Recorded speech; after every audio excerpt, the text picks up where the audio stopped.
แทบทุกอิริยาบถอุ๋งอิงคือการทำงานสวัสดีครับผม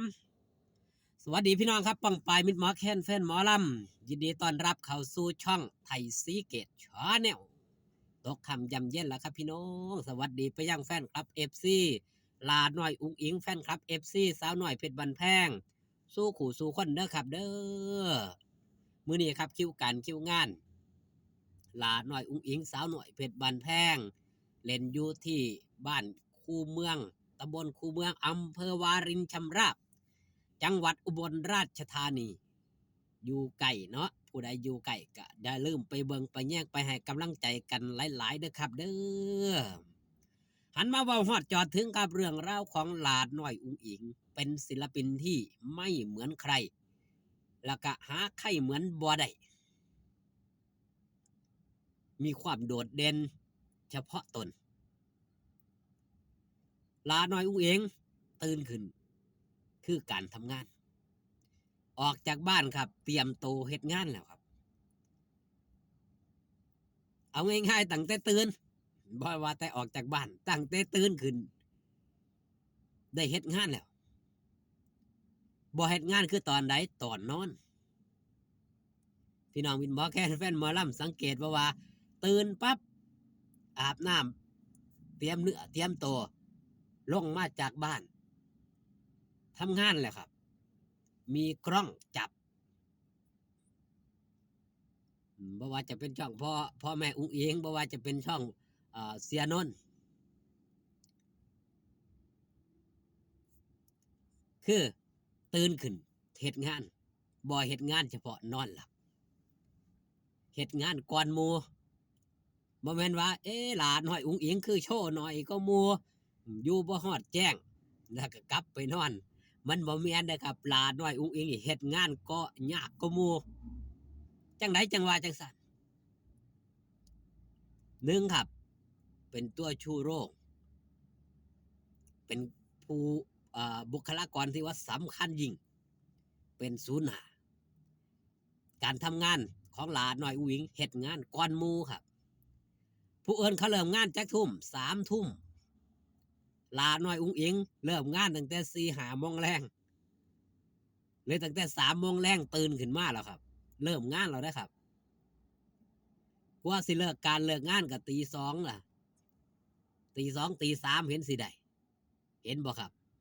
การทำงานของลาน้อยอุ้งอิงย่างเพจดังเพิ่นได้เอามาเปิดเผยได้นำภาพมือว่านเนาะพี่น้องเนาะภาพมือว่านที่มิตรหมอแค้นแฟนหมอลำนี่เขาไปหุ่มถ่ายรูปลาน้อยอุ้งอิง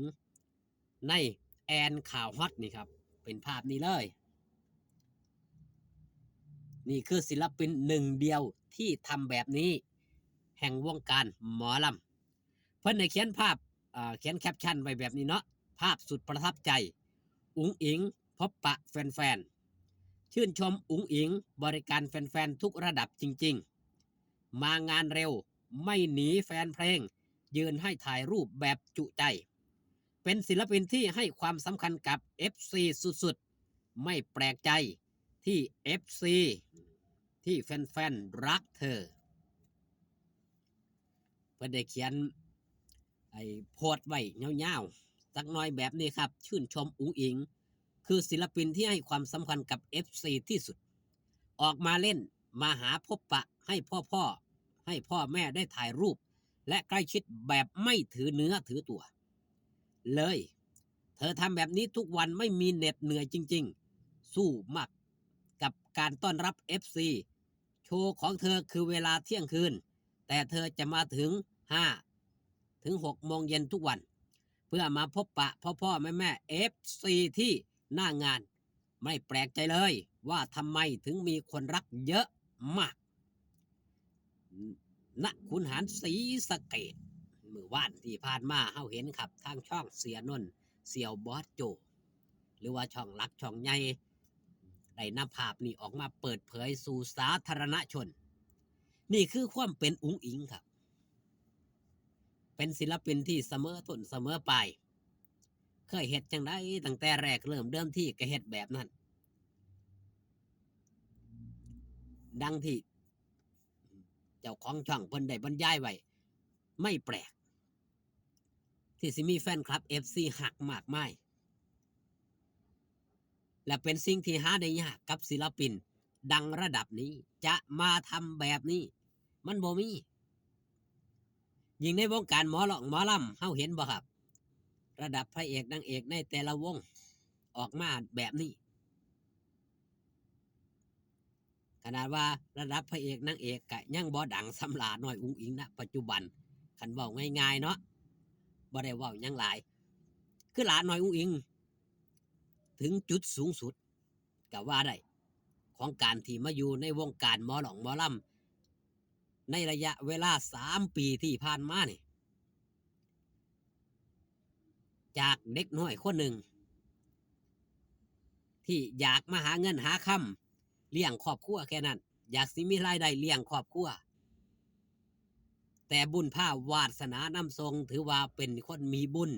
มีวาสนาหลายวาสันเถาะชักจูงให้ลาน้อยอุ้งอิงมีคนหูจักมากมายคนหูจักหลายยิ่งมีชื่อเสียงแห้งแล้วชื่อเสียงลาน้อยอุ้งอิงบ่มีในด้านลบมีแต่พลังบวกFC ที่เขามาฮอดเขามาหาเขามาซัพพอร์ตส่วนมากเป็น FC พลังบวก FC แห่งเอียงครับสายขาวสายบารมียังผู้เฒ่าผู้โถหลายผู้หลายคนเพิ่นก็ยังได้ยกเอาหลานหน่อยอุ้ยโอ้เพิ่นคือมีบุญหลายแท้ไปทั้งใดก็มีคนหักไปทั้งใดก็มีคนหอมบ่เว้นแต่พระสงฆ์องค์ข้าเจ้านี่ครูบาอาจารย์ต่างๆนี่ต่างก็อยากพบต่างก็อยากพ่อต่างก็อยากสนับสนุนนี่คือเป็นบุญเป็นบารมีของหลานน้อยอุ้งอิงการทำงานของหลานน้อยอุ้งอิงเริ่มแต่ตื่นขึ้นกินเวลาไปจักชั่วโมงแล้วครับนับเบิงตั้งแต่ตื่นขึ้นจนตี 2 ตี 3โดยประมาณจังค่อยเลิกการเลิกงานนั่นคือชีวิตของซุปตาขวัญใจมหาชนโดยแท้จริงสมกับที่อาจารย์ตั้มนครินทร์ได้แต่งเพลงไว้เพชรชาวดินบ่ได้ลืมทินความจนบ่ได้ลืมทินความยากของเจ้าของยังคงเส้นคงวาเสื้อได้เลยว่าลาน้อยอุ้งอิงสิเป็นศิลปินที่ดังไปอีกยาวนานคลิปนี้ฝากตอนเอาไว้แต่เพียงสำเนีครับขอบคุณพี่น้องที่เขามาเบิงเขามาแย่งด้วยครับเด้ออยู่ดีมีแห้งสู้ขู่สู้คนเบิงแย่งสุขภาพพ่อกันคลิปหน้าสบายดีครับผม